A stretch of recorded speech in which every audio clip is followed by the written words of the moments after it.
Yun no, mga tol, good day. Luto naman tayo ng napakabisang Bicol Express. At kung gusto mong matutunan, stay put ka lang dyan. Pusuan muna kita tol. Syempre tol, sinimulan natin yan sa paghihiwa ng ating mga karne. Depende na sa iyo yan tol kung gaano kalaki ang gusto mong gayat. Tapos tol, hagis na agad natin yan sa kawali. Lagyan natin ng asin at konting paminta. Baling gagawin natin dyan tol, gigisayin natin yan sa sarili niyang mantika. At habang nakasalang yan tol, naggayat na ako kanina ng ating syempre pang Bicol Express na sili. Tapos niready na natin dyan yung iba pang ingredients. Syempre tol, hindi mawawala dyan yung gata. Makalipas ang ilang minuto, kung mapapansin nyo tol, nagtututong yan, yung ang magpapasarap dyan. Nung lumabas na tol, yung mantika niyan, ginisa na natin yung bawang, sinabayan ko na yan ng paminta. Syempre tol, lalagay na din natin dyan yung ating sibuyas.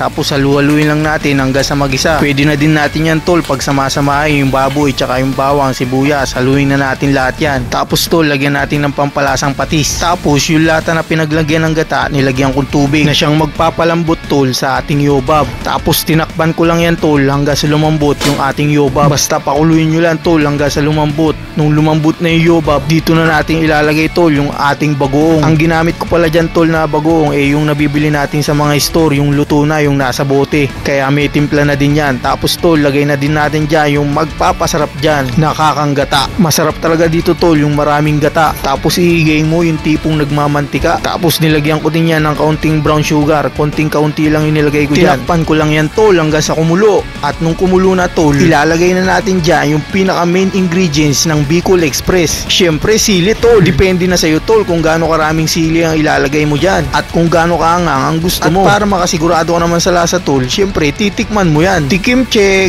Para sa akin tol, okay na yan. Kaya pupusuan kita. Yun no. Tol, meron na tayong masarap na Bicol Express na mabisa at quality. Talagang amoy pa lang ay nakakatakam na tol.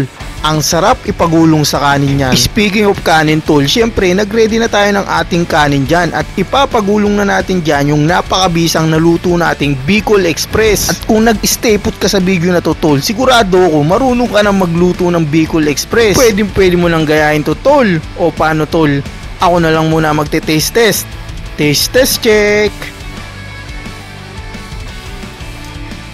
Grabe tol, napakasarap at napakabisa. Nakita mo naman tol kung paano natin niluto yan. Kayang-kaya mong gayahin yan tol. At kung nakaabot ka nga sa part ng video na to tol, syukran.